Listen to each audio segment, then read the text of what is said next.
શ્રી સ્વામિનારાયણ ભગવાનની જય. અક્ષર પુરુષોત્તમ મહારાજની જય.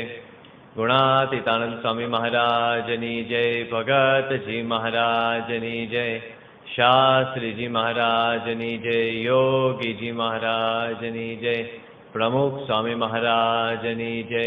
મહંત સ્વામી મહારાજની જય. પ્રમુખ સ્વામી મહારાજ શતાબ્દી મહોત્સવની. શ્રાવણ મહિનામાં આપણે વિશેષ કથા વાર્તાનો લાભ દર વર્ષે લઈએ છીએ.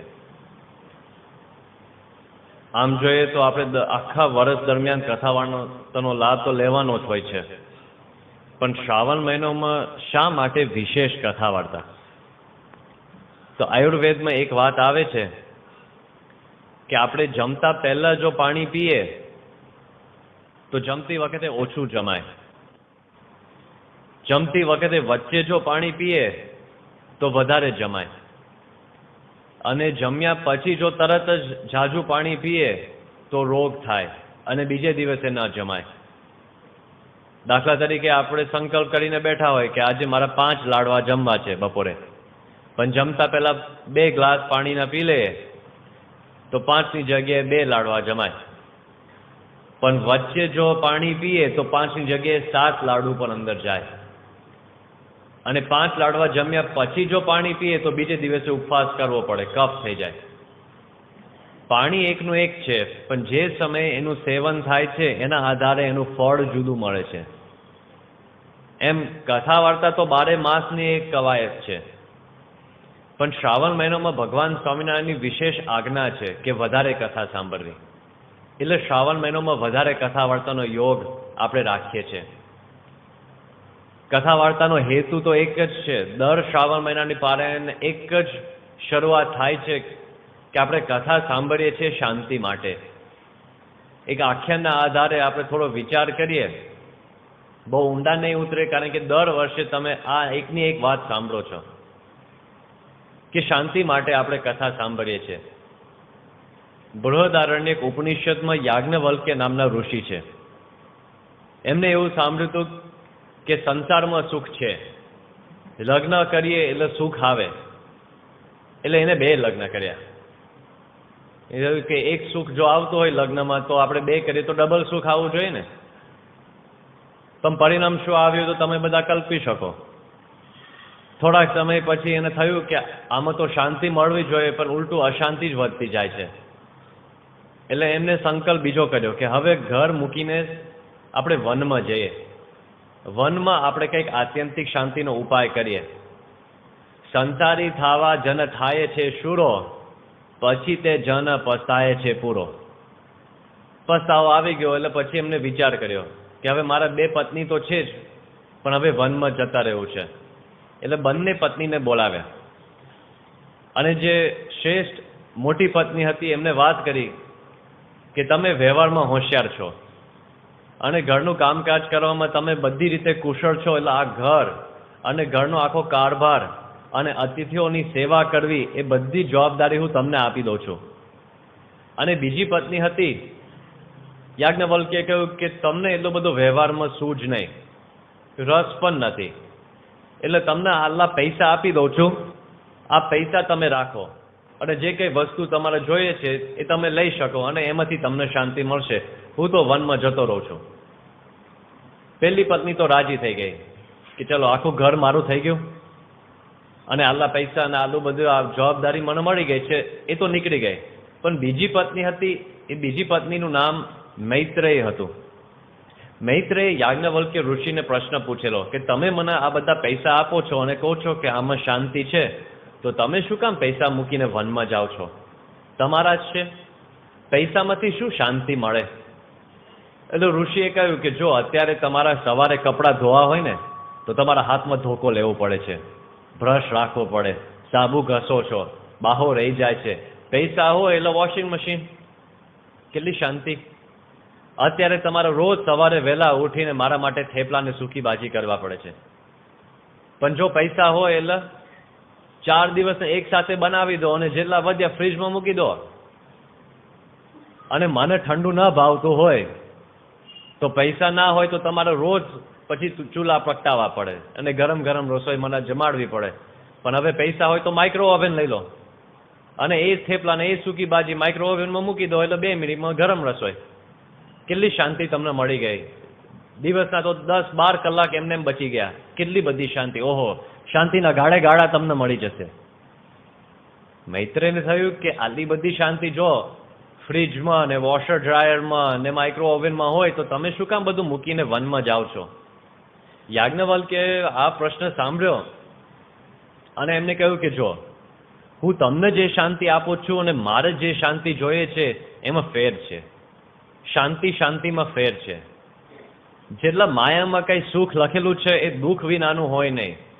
શરૂઆતમાં તમને લાગશે કે ધોકો મારતા મારતા હાથ દુખતા હવે વોશિંગ મશીન આવી ગયું છે, પણ જ્યારે મશીન તૂટશે ને તેને હાથમાં ફરી ધોકો લેવો પડશે ત્યારે વધારે દુઃખ આવશે. અત્યારે તો તમે શાંતિથી રોજ રસોઈ કરો છો અને રોજ રોજની તમે રસોઈ બનાવો છો, પણ જ્યારે ફ્રીજની ટેવ પડી જશે ને અને ફ્રીજ 1-2 દિવસ બંધ રહેશે ને ત્યારે રોજની રસોઈ કરવી તમને બહુ ભારે પડશે. એટલે આ બધું લૌકિક શાંતિમાં મને હવે રસ નથી રહ્યો. એટલે આત્યંતિક શાંતિ લેવા માટે હું વનમાં જઉં છું. મૈત્રેયે બીજો પ્રશ્ન પૂછ્યો, તો તમે એમ કહેવા માંગો છો કે માયામાં સુખ નથી અને માયા પર કંઈક સુખ છે? ઋષિએ કહ્યું કે હા, એક અવિનાશી સુખ છે અને એક વિનાશી સુખ છે. તમારી પાસે જેટલું કંઈ સુખ છે, જેટલી કંઈ શાંતિ છે, વિનાશી છે અને મારા અવિનાશી સુખ જોઈએ છે. કેટલા લોકો એમ માને છે કે ભારતીય તત્વજ્ઞાનમાં, ભારતીય પરંપરામાં કોઈ સ્ત્રીનું સ્થાન જ નથી. પણ જ્યારે આ આખો સંવાદ ચાલે છે ત્યારે મૈત્રેય હવે એક વાક્ય એવું બોલે છે જે આજે હજી યુગો પછી પણ દરેક ભક્તને અંતરદ્રષ્ટિ કરાવે. મૈત્રેય કહે છે કે જો તમે આ બધી વસ્તુ મને આપો છો પણ છેવટે એ પણ કહો છો કે આમાંથી તમને કંઈ અવિનાશી સુખની પ્રાપ્તિ નહીં થાય, તો હવે મને એક પ્રશ્ન એવો રહે છે, યેનાહમ નામૃતાસ્યામ કિમ અહમ તેન કુર્યામ. જેમાંથી હું અમર ના થવાને હોઉં તેને મારે શું કામ? જેમાંથી મને અવિનાશી સુખ અને શાંતિ ન મળવાની હોય એનું મારે શું કરવું? હું તમારી સાથે વનમાં આવી જાઉં. યાજ્ઞવલ્કે કહ્યું કે તું મારા પ્રિય પત્ની તો હતી, હવે તું મને વધારે પ્રિય થઈ. અને પછી બંને વનમાં જાય છે અને બંને ભગવાનનું સુખ પ્રાપ્ત કરે છે. સુખ શેમાં છે? શાંતિ શેમાં છે? આપણે ઘણીવાર આ કથા સાંભળી છે પણ આપણને વિચાર નથી આવતો, દ્રઢતા નથી થતી. જો પૈસામાં સુખ હોય ને તો તમે જેટલા બેઠા છો ગ્રહસ્થ માત્ર સુખી અને અમે જેટલા સાધુ છે ને બધા દુઃખી. બરાબર? કારણ કે તમારી પાસે પૈસા અને અમારી પાસે તો થન ગોપાલ. છતાં આ સભા પૂરી થશે ત્યારે તમે સંતોને પગે લાગશો કે હરિપ્રિય સ્વામી શાંતિ થાય એવા આશીર્વાદ આપો. એમની પાસે ક્યાંથી હોય? તમારી પાસે પૈસા છે ને. પણ પૈસામાં સુખ નથી. જો સ્ત્રીમાં સુખ હોય તો સ્ત્રી માત્ર સુખી, સ્વાભાવિક સુખ જ હોય એમની પાસે, છતાં એ કેમ સત્સંગ કરે છે? એમને ખબર છે કે મારામાં એવું સુખ નથી રહ્યું, મારે બહારથી લેવું પડે છે. વસ્તુમાં સુખ નથી. ખાવાની વસ્તુમાં જો સુખ હોત તો ચરો તળીને રોટલાનો ઓળો આપવો જોઈએ, જો એનું મોઢું કેવું કડમાય. અને કાઠિયાવાડીને ખીચું આપો, પાપડીનો લોટ, એને ભાવે જ નહીં. ગુજરાતીને પીઝા આપો, એને ગમે જ નહીં. પરદેશીને દાળ ભાત ના ભાવે. એકે ખાવાની વસ્તુમાં સુખ નથી. ને તો બધા એક જ વસ્તુ ખાતા હોય આખી દુનિયામાં. એકે રહેવાના સ્થાનમાં સુખ નથી, એકે પદાર્થમાં સુખ નથી. એકે વસ્તુ એવી નથી આ દુનિયામાં જેમાં બધાને સુખ મનાય છે, કારણ કે બધી જ વસ્તુ માયક છે. તો માયા પર થઈશું ત્યારે સુખ આવશે. માયા પર 2 જ તત્વ છે, બ્રહ્મ અને પરબ્રહ્મ. સુખ 2 જ જગ્યાએ છે, કા સુખ હરિ કે ચરણ મેં, કા સંતન કે માહી. 2 વર્ષ પહેલા સ્વામી પોતાના ઓરડામાં વિરાજમાન હતા અને સંતો સામે બેઠા હતા. રાતનો સમય હતો અને સંતો સાથે ગોષ્ઠી ચાલતી. એમાં સ્વામી બોલ્યા કે આપણને શાસ્ત્રીજી મહારાજ અને યોગીજી મહારાજ મળી ગયા છે, હવે એમને સંભાળવા તો સુખ થશે અને હવે બીજું કશું સંભાળતા નહીં. આપણી ક્રિયા, આપણી ટેવ કેવી પડી ગઈ છે? આપણી અડધા આજ્ઞા પાડી. શ્રીજી મહારાજે મધ્યના 51માં વચનામૃતમાં વાત કરી છે કે ભગવાને જે જે આજ્ઞા કરી હોય એમાંથી અધિક પણ ન વર્તવું અને ન્યૂન પણ ન વર્તવું. વધારે ન કરવું, ઓછું ન કરવું. જેમ કે એકવાર એક હરિભક્તે સ્વામીને વાત કરેલી કે સ્વામી મારા ઘરે કોઈ પારણું નથી, એટલે કંઈક સંતાન થાય એવા આશીર્વાદ આપો, મારા દીકરાની ઈચ્છા છે. તો સ્વામીએ ઠાકોરજીનું પ્રસાદીનું જળ આપ્યું કે તમે તમારા પત્નીને રોજ એકવાર આ પાણી આપજો તો તમારા ઘરે દીકરાનો જન્મ થશે. વર્ષ પછી પેલા હરિભક્ત, એમનું નામ પ્રકાશભાઈ, મૂળ ધર્મજના અને રહેતા શિકાગોમાં, એમને સ્વામીને વાત કરી કે સ્વામી તમે મને એવા આશીર્વાદ આપ્યા કે એક દીકરો થશે. બાપા કીધું કે તો કે સ્વામી 2 દીકરી થઈ ગઈ. સ્વામી કીધું કે લે મેં તો શું કીધું? પેલા હરિભક્તે કીધું કે સ્વામી તમે મને પ્રસાદીનું પાણી આપ્યું અને મને કહ્યું કે રોજ રાતે તમારા પત્નીને એકવાર આપજો. તો બાપાએ પૂછ્યું કે તમે શું કર્યું? કે હું ને મારી પત્ની અમે રોજ સવાર સાંજ 2 ટાઈમ લેતા હતા. સ્વામી કે જો તે વધારે કર્યું એટલે વધારે આવું થયું. વધારે ના કરાય અને ઓછું ના કરાય. આજ્ઞામાં જો એ બરાબર ફળ જોઈતું હોય, એ જો સુખ જોઈતું હોય તો સ્વામી આપણે જે આદેશ આપ્યો છે કે શાસ્ત્રીજી મહારાજ અને યોગીજી મહારાજ, પોતાનું નામ ના દે પણ આપણે સમજીએ કે શાસ્ત્રીજી મહારાજ અને યોગીજી મહારાજ અને પ્રમુખ સ્વામી મહારાજ અને અત્યારે વર્તમાન કાળે મહંત સ્વામી મહારાજ સત્પુરુષ આપણને મળ્યા છે. એમને સંભાળીશું તો સુખ આવશે અને બીજું કશું સંભાળવાનું નહીં. આ પારાયણનો હેતુ, એનું શીર્ષક છે પ્રમુખ ચરિતમ. પ્રમુખ સ્વામી મહારાજ આપણા ગુરુ છે, એમને ભૂલવાના નથી.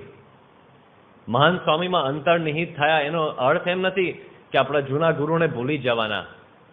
જૂના ગુરુને એટલા જ યાદ કરવાના અને હવે મહાન સ્વામીને પણ યાદ કરવાના. ડબલ લાભ આપણને થાય. પણ પ્રમુખ સ્વામીને યાદ કરતા કરતા આપણને સુખ આવે. મોટા ભાગે આપણે આ સભામાં જેટલા બેઠા છે, આપણો જન્મ જ પ્રમુખ સ્વામી ગુરુપદે આવ્યા ત્યાર પછી થયો છે. અને કદાચ કોઈક એના પહેલાનો જન્મ હોય તો જેટલો આપણને કંઈક સત્સંગ થયો છે, મોટા ભાગે પ્રમુખ સ્વામીના યોગે સત્સંગ થયો છે. એનો અર્થ શું છે કે ભગવાન પ્રત્યેની જેટલી શ્રદ્ધા આપણા જીવનમાં છે, આપણા જીવનમાં જેટલી કંઈ માનવતા છે, જેટલા કંઈ સદગુણો છે, એ પ્રમુખ સ્વામીએ આપ્યા છે. તો આપણે કેટલા ઋણી છે એમના. આપણે કેટલા એમને કૃતજ્ઞ થવું પડે. કેટલા આપણે ગદગદ કંઠે એમની સ્મૃતિ, એમની પ્રાર્થના રોજ એમને યાદ કરવા પડે કે એમને જે આપ્યું છે એ કોઈ આપી ના શકે. તો આ પારાયણનો હેતુ એ છે કે એમની સ્મૃતિમાં ગુલતાન થઈ જાય અને સ્મૃતિ કરતા કરતા તન્મય થઈ જવું છે, પ્રમુખ સ્વામી રૂપ થઈ જવું છે. એ હેતુથી જ આપણે કથા વાર્તા સાંભળીએ છીએ. જે શ્રીજી મહારાજે મધ્યના 31માં વચનામૃતમાં વાત કરી કે મનન દ્વારા બ્રહ્મનો સંગ કરે તો બ્રહ્મના ગુણ જીવને વિશે આવી જાય છે. હવે આ એક વૈજ્ઞાનિક વાત છે. મનન દ્વારા કોઈ પણ વ્યક્તિનો સંગ કરો તો એ વ્યક્તિના ગુણ આપણા જીવનમાં આવી જાય છે. યુવકોના જીવનમાં તરત દેખાય છે કે યુવક હોય એ તો આપણા ઘરમાં ગુજરાતી બોલે, આપણી સાથે વિનયથી વાત કરે, સાંજે એક પિક્ચર જોઈને ઘરે આવે તો તરત જ હિન્દીમાં વાતો કરવા માંડે, ક્યું હે કે શું છે.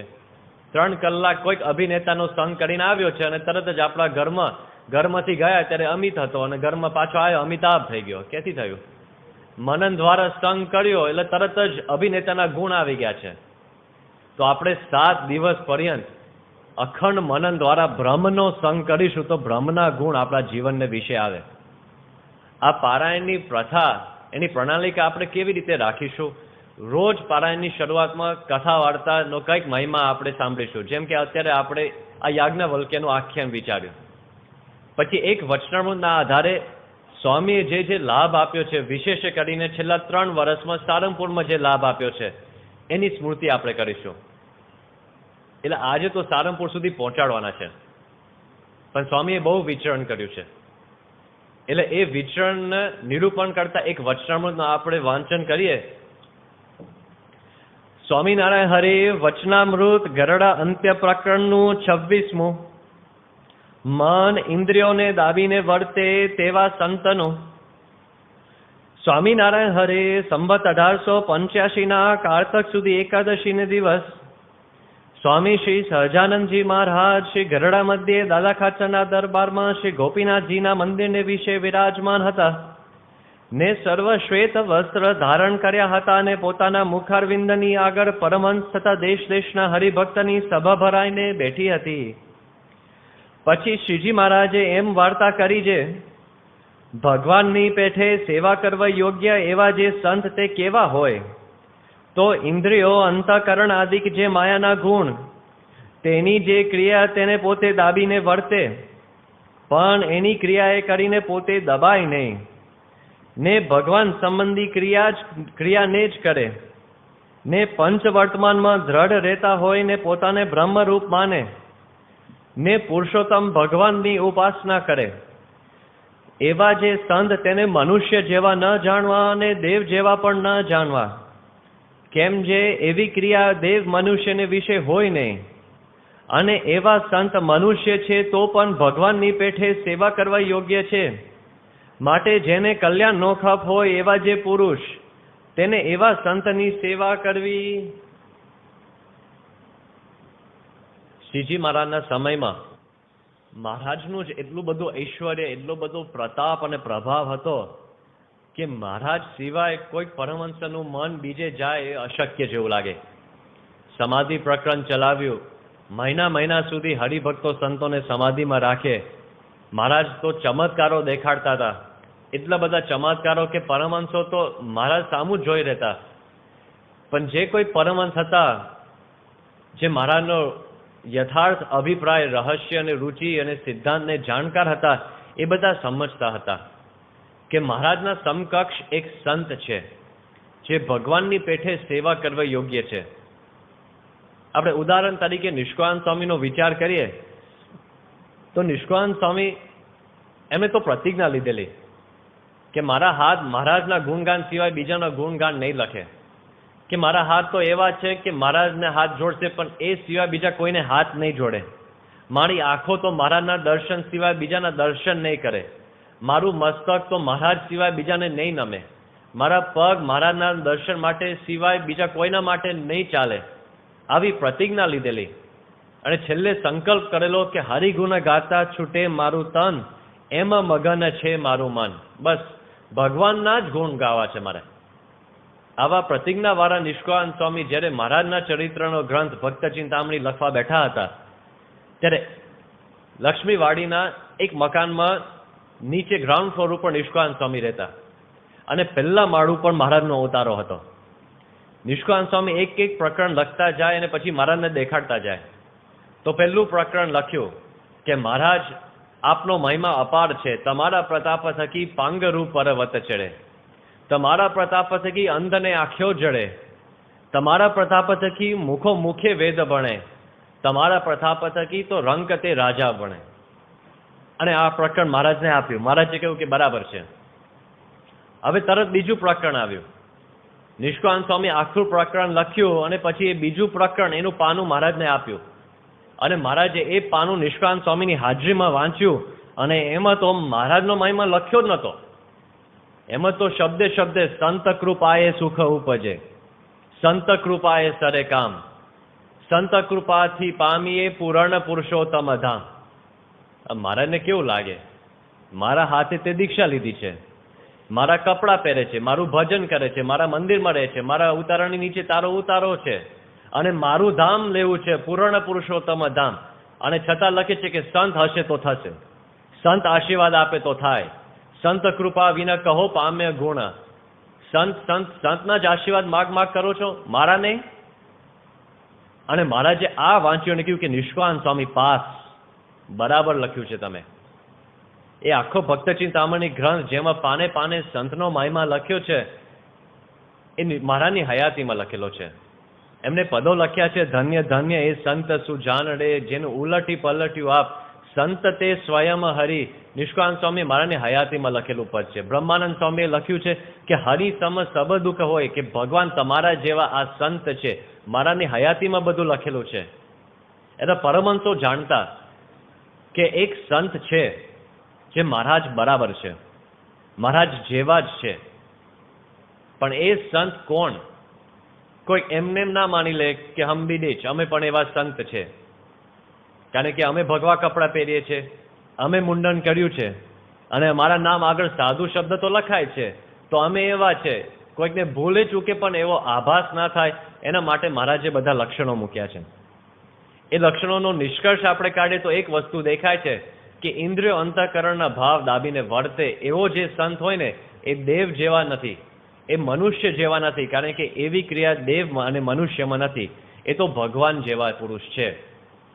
સ્વામીના વિચરણમાં આવું દેખાય છે. જેટલો કઈ ભેડો વેઠ્યો છે એ આપણા માટે વેઠ્યો છે. વિવેક સાગર સ્વામી ઘણીવાર વાત કરે છે કે ભવિષ્યની પેઢીઓ કલ્પના પણ નહીં કરી શકે કે હાડ ચામના દેહમાં કોઈક મનુષ્ય આટલું બધું વિચરણ કરી શક્યા. અહીં તો મારા જે શબ્દ વાપર્યો છે, ઇન્દ્રિય અંતઃકરણના ભાવને દાબીને વર્તે. બાપાએ તો કૂચા વાળી નાખ્યા છે, વાટી નાખ્યો છે આખું શરીર, પણ પ્રેમથી કર્યું છે.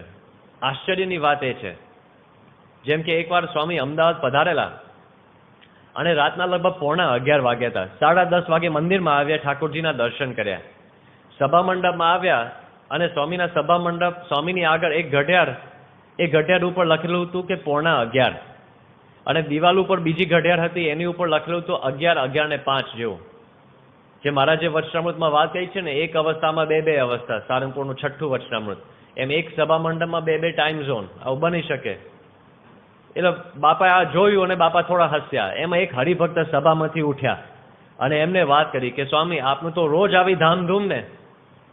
એમને કહેવાનો ભાવ શું કે આખા દિવસની મુસાફરી અને રાતના 10:30 વાગે મંદિરમાં આવ્યા હોય અને 11:15 વાગે પણ સભા કરવી પડે, આટલો બધો ભેડો, આપને તો રોજ આવી ધામધૂમ ને. ત્યારે સ્વામી બોલ્યા કે આવું ને આવું કાયમ હજો. પછી સ્વામી આશીર્વાદ આપ્યા.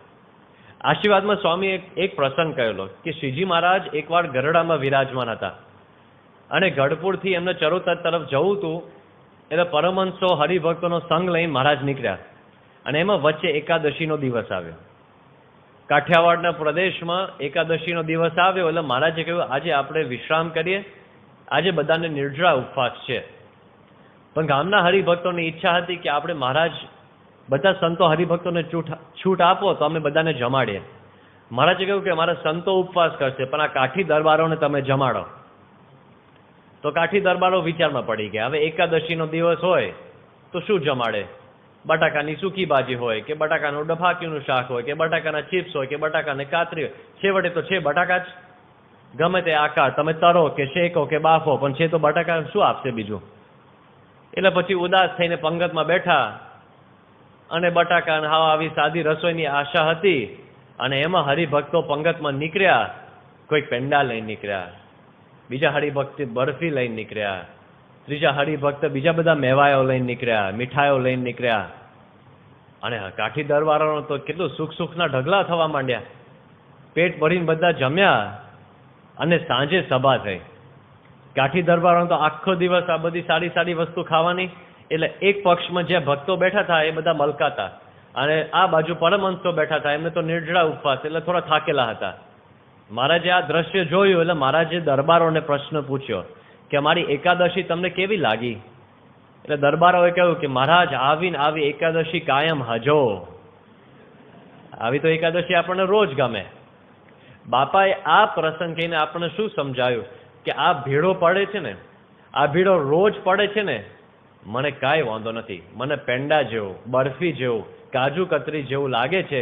આવો ને આવો ભીડો કાયમ હજો. સ્વામી આ ભીડો સામેથી સ્વીકારે છે.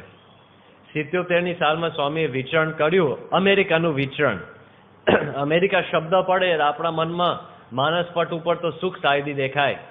77માં જે હાડમારી હતી, 78ની સાલમાં સ્વામી લેસ્ટર હતા ઇંગ્લેન્ડમાં અને સ્વામીએ પોતે 77ના વિચરણનું નિરૂપણ કરેલું. સ્વામીએ કહ્યું કે એ દિવસો કેવા હતા. અમે સવારે ઉઠીએ એક જગ્યાએ અને બીજી જગ્યાએ નાહવાનું. આવું કોઈ દિવસ જોયું છે? બીજી જગ્યાએ નાહવાનું અને ત્રીજી જગ્યાએ પૂજા કરવાની. પૂજા ત્રીજી જગ્યાએ કરી, નાસ્તો ચોથી જગ્યાએ. એ મોટા ભાગે કોઈ કોરો નાસ્તો. 5મી જગ્યાથી પધરામણી ચાલુ થાય. બપોરના 1:30-2 વાગે સુધી પધરામણી ચાલે. બપોરે જમ્યા ના જમ્યા તો પછી સીધી ફરી પધરામણી ચાલુ થાય. રાતના 9-10 વાગે પધરામણી ચાલે, પછી રાતની સભા થાય. જાહેર સભાનો કાર્યક્રમ પૂરો થાય અને પછી કેટલી પધરામણી હોય અને 12:30, 1, 1:30, 2 વાગી જાય રાતના અને પછી બધા ઉતારે આવે અને કોઈને હિંમત નહીં, તાકાત નહીં કે પૂછે કે કલ્યાણ કેમ થાય અને બધા પથારીમાં સૂઈ જ જાય અને બીજે દિવસે ફરી ચાલુ. આપણે લાગે કે આ તો કેવી આમ બધી વિચરણની વાતો હોય. સ્વામી એટલો 5 દિવસ કેવળ ગાડીમાં કાઢ્યા. ગાડીમાં જેને સુવાનો અનુભવ કર્યો છે એમને ખબર પડશે, ગાડીમાં તમે ગમે 24 કલાક સુવો તોય થાક ઉતરે નહીં. ગાડીમાં સુવાનું, પેટ્રોલ પંપનો સંડાસ બાથરૂમ ધોઈને એમાં નાહવાનું અને મોટેલને એક રૂમ ભાડે કરીને કોરો નાસ્તો કરવાનો, અને પછી પધરામણીઓ ચાલુ થાય. એક એક હરિભક્તને શોધતા રાતોને રાત સ્વામી કાઢે. 12:30 1 વાગ્યા સુધી પધરામણી કરે. સેન ફ્રાન્સિસ્કોમાં 3 કલાક સુધી એક હરિભક્તને શોધ્યા અને સંતોને રસ્તા ઉપર મોકલ્યા કે આને શોધો. હવે તમે આખા ભુજમાં એક માણસને મોકલો કે રમેશભાઈને મોકલો. હવે આખા ભુજમાં તો હજારો રમેશભાઈ હોય, ક્યાંથી મળે? એમ અમેરિકાના એક શહેરમાં તમે પૂછો કે ફલાણા ભાઈ ક્યાં છે, પણ ફલાણા ભાઈ ક્યાંના, કોના, કેવી રીતના, ક્યાં રહે છે, કાંઈ સરનામું નહીં. સ્વામીએ કલાકો સુધી શોધ્યા. સ્વામીએ છેવટે એમના ઘરે ગયા અને સારંગપુરમાં નિર્માણ સ્વામી પૂજારી છે એમના ભાઈના ઘરે. સ્વામીએ એમના ભાઈને શોધીને કહ્યું, આખો અમેરિકા તને શોધતા મેં ખૂંદી વળ્યો. ગુણાતીતાનંદ સ્વામીની વાતમાં આવે છે કે પહેલા તો મુમુક્ષુ ભગવાનને શોધતા, આજે તો ભગવાન મુમુક્ષુને શોધતા જાય છે. કેલિફોર્નિયાના એક હરિભક્તને સ્વામીએ વાત કરી કે અમે તમારે ત્યાં આવીશું. સ્વામી પેલા હરિભક્તે કહ્યું કે સ્વામી અમારે તો ત્યાં વિધિ કરાવી છે, તો મુહૂર્તનો સમય છે રાતના 1 વાગે. હવે કેવો આસુરી મુહૂર્ત કોઈ બ્રાહ્મણે કાઢ્યો હશે. સ્વામી કહ્યું અમે આવીશું. તો રાતના 1 વાગે મુહૂર્ત સાચવવા માટે સ્વામી પધરામણી કરે. ફિલાડેલ્ફિયાની વાત આપણે સાંભળીએ છીએ. બપોરના 4 વાગે પધરામણી ચાલુ થઈ. તે ચાલુ રહી સવારના 4 વાગે સુધી. અને જોજો બીજે દિવસે રિપોર્ટમાં સવારના 6 વાગે પરવાનીને સ્વામીએ બીજે દિવસની પધરામણી ચાલુ કરી. 2 કલાક આરામ કર્યો, એ કર્યો એ ના કર્યો જ કહેવાય, કારણ કે એમાં નાવા ધોવા પૂજા બધું પતાવવાનું. તો આવું વિચરણ 77ની સાલમાં કર્યું અને વર્ષો સુધી ચાલુ ને ચાલુ રહ્યું.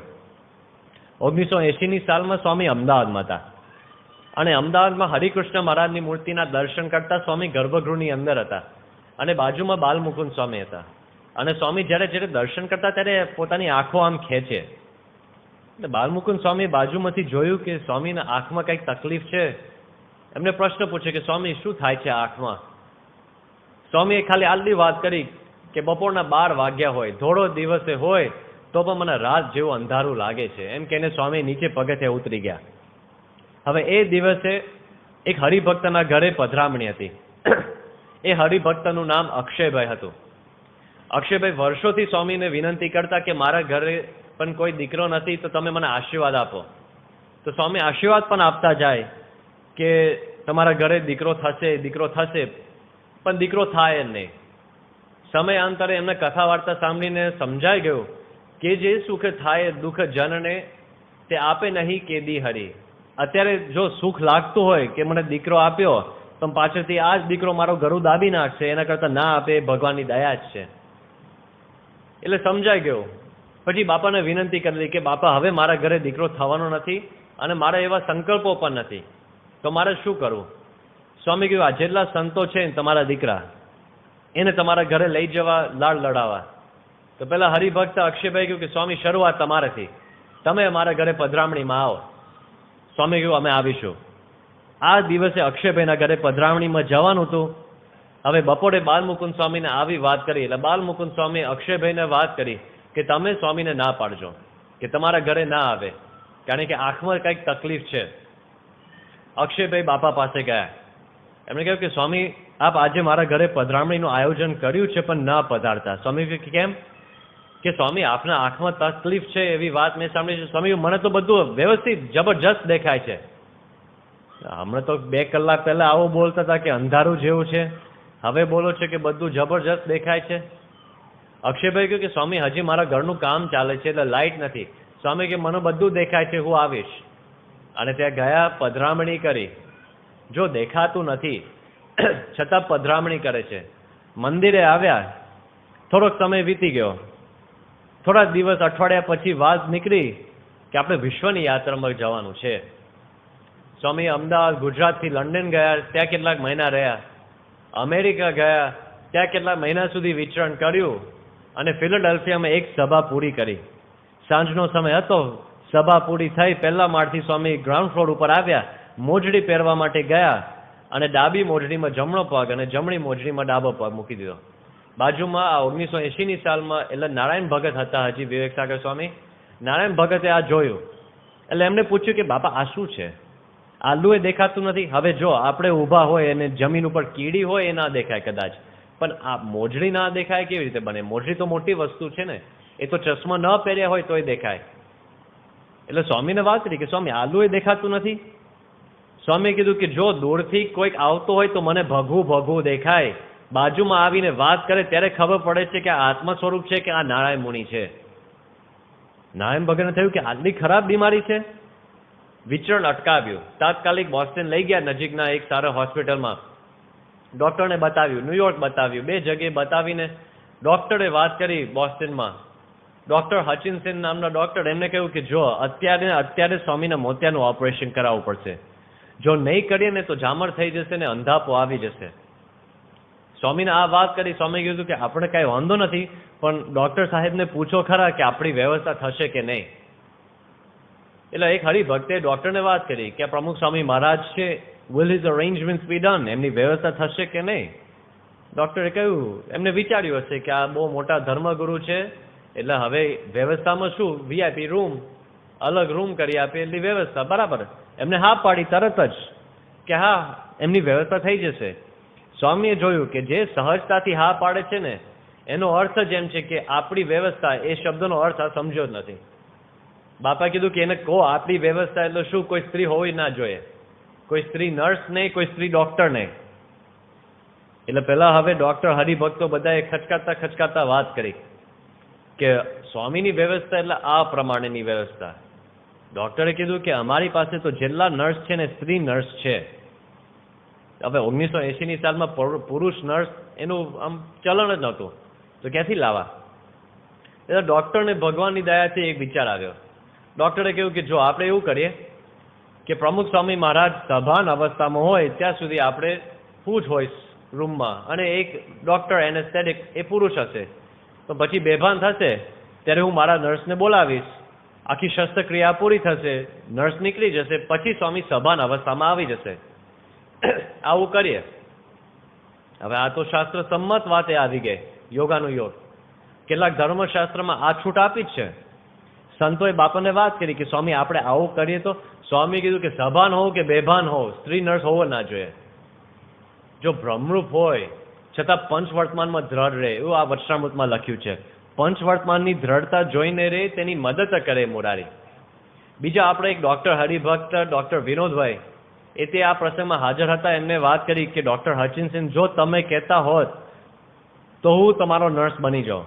આ ડૉક્ટરને મનાય જ નહીં કે તમે આટલા મોટા ડૉક્ટર, હવે તમે મારા નર્સ થઈ જાઓ. એટલે કીધું કે આ મારા ગુરુ છે, એમની મદદમાં જો, એમની સેવામાં જો મારી બધી કળા ઉપયોગમાં આવે તો એ કળા પાવન થાય. એટલે તમે હા પાડતા હોય, તમારી મંજૂરી હોય તો હું નર્સ થઈ જાઉં. ડૉક્ટરે કીધું કે તો ભલે. અને આપણો એક હરિભક્ત ડૉક્ટર બીજા બિન સત્સંગી ડૉક્ટરના નર્સ થઈ ગયા અને બધી તૈયારી થઈ ગઈ. એમાં CM કાકાનો ફોન લંડનથી આવ્યો અને આ પ્રસંગ અબ્દુલ કલામે ટ્રાન્સેન્ડન્સની ચોપડીમાં લીધો.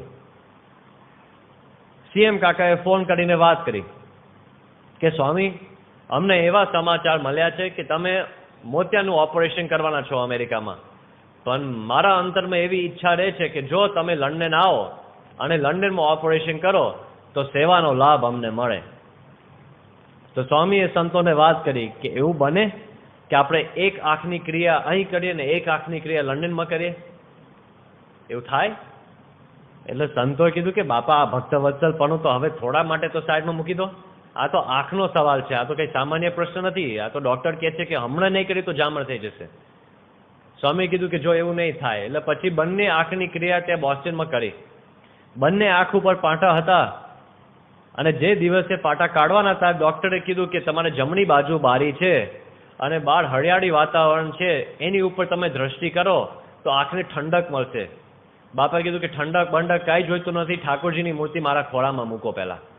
અને આંખના પાટા કાઢ્યા અને પહેલાં ઠાકોરજીના દર્શન કર્યા, બ્રહ્મરૂપ થઈને પુરુષોત્તમની ઉપાસના કરે. આ વચનામૃતમાં લખ્યું છે. આ બધા લક્ષણો આપણને એક એક પ્રસંગમાં દેખાય છે, એવા પ્રસંગો છે. સ્વામી આટલે હાડ મારીમાં સામેથી ભેડો સ્વીકારીને વિચરણ કર્યું. સંતોએ પૂછ્યું કે સ્વામી તમને અમદાવાદથી દેખાતું નહોતું, ક્યારથી અમદાવાદથી દેખાતું નહોતું, યાદ છે ને? છતાં આપણે લંડન ગયા, છતાં આપણે આખા અમેરિકામાં ફર્યા, કેમ આપ કંઈ બોલ્યા નહીં? સ્વામી કીધું કે હરિભક્તોએ રજા લીધી હોય, હોલ ભાડે કર્યા હોય અને આપણે હવે કંઈક તકલીફ બહાર કાઢીએ તો એમની રજા વ્યર્થ જાય. ભાડાના પૈસા આપ્યા હોય પૈસા જતા રહે. એટલે એમની અનુકૂળતા માટે કંઈ બોલતા નહોતા અમે. આપણને આગળ રાખીને બધું વિચરણ કર્યું છે. એટલું બધું વિચરણ કર્યું. 83ની સાલમાં સ્વામીને હાર્ટ એટેક આવ્યો. હાર્ટ એટેક આવ્યા પછી તો સામાન્ય માણસ હોય એ તો ડૉક્ટરને એક જ પ્રશ્ન પૂછે કે હવે મારા કેટલા મહિના સુધી આરામ કરવાનો. અને સ્વામીએ થોડો આરામ કર્યો અને સીધું પાછું વિચરણ. એટલું બધું વિચરણ તો શરીર કેટલું ખમી શકે. 98ની સાલમાં ફરી સ્વામીને હૃદયની તકલીફો શરૂ થઈ. અમદાવાદમાં બતાવ્યું. અમદાવાદના ડૉક્ટરે કીધું કે બહુ આમ જાજી ચિંતા કરવા જેવી નથી. તેથી મુંબઈ બતાવ્યું અને પરદેશ તો જવાનું હતું, પહેલાં લંડન પછી અમેરિકા. મુંબઈના ડૉક્ટરે કીધું કે બહુ જાજી ચિંતા કરવા જેવી નથી.